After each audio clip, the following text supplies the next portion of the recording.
Are you wanting to actively manage student iPads during class? Good news, there's an app for that. In this video, we will walk through the basics of Jamf. You can download Jamf Teacher right from self-service on your iPad, and your classes will already be synced and ready to use.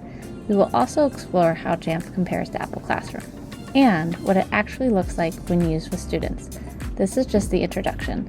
Additional videos will cover lessons, templates, and step-by-step workflows with Jamf.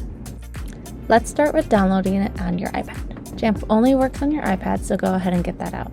Start by going to self-service, search for Jamf, and find it. Then you can install it if it's not already installed. You can also install Apple Classroom if you wish. Just search Apple Classroom and then click Install. Once you have everything installed, you can go ahead and check out Jamf. But before we do that, let's compare Jamf and Apple Classroom since these are our two iPad management apps. Here's the biggest difference with Jamf and Apple Classroom. Jamf Teacher uses Wi-Fi, not Bluetooth. This means that you have more reliable connections and fewer drops when managing restrictions. Jamf also allows teachers to preset restrictions using lessons, so you can set up an app access and website permissions before class even starts, which really cuts down on transition time and eliminates distractions. You can lock iPads to a single app on Jamf or allow a small group of apps so students stay exactly where you want them. You can't view their screens. That's only an Apple Classroom feature. I believe both apps are important to use, but it's good to become a master at one before trying to use both. Starting with Jamf allows you to restrict what students are doing on their iPads, so try using Jamf when you are doing one thing on the iPad, like having your students use iExcel or Sora or any of the apps on the iPad. Let's take a look at the main features inside Jamf Teacher. Your classes will appear automatically. If you want to rename them, this must be done in school.apple.com, which we have a separate video how to do that, so you can watch that later. When you open a class, your student roster shows up right away. You can create groups at the bottom. We'll go more into this classes tab and the lessons over here in separate videos.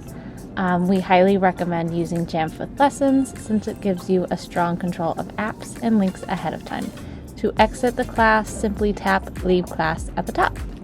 Now let's take a look at what students experience when you apply restrictions through Jamf. In this video, I'm not walking through how to set them, just showing you the student side view so you can decide which workflow fits your needs. I've linked the classes and lessons video below so you can watch either or both. Here I'm in the classes tab and I'm allowing only the Canvas app on student devices. I first go to classes on Jamf, tap Allowed Apps and scroll to find Canvas, then click Apply. I could add multiple apps for this demo, but I'm just going to choose one app. On the student iPad, all other apps are restricted and removed. The Canvas app stays on their iPad. You can see that they can't go to any other apps besides Canvas and the Settings app because you did not allow those apps. Then the teacher can leave the class and clear restrictions, and on the student iPad, they will go back to normal. Next, I'm going to start a lesson. First, I'm going to navigate to lesson templates. Choose a lesson I already have made. You can see here that I have certain websites, apps, and iPad restrictions already set. I can tap on Start and choose the class or group and also the time length that this lesson would last, and then click Apply at the top. Then on the student iPad, the apps that you allow will appear while the other apps will go away. If you have Safari, those links will be right up here under Favorites. This makes it easy for the students to go straight to the links without distractions or extra steps. A student can try to go to a link like Cool Math Games, but it's restricted since it's not an included site. Sometimes links won't work, so you will have to troubleshoot, but you can add or remove things from a lesson anytime. And that wraps up our introduction to Jamf Teacher. Make sure to explore our other videos for step-by-step guidance on classes and lessons. We have a whole series for you to learn how to use Jamf.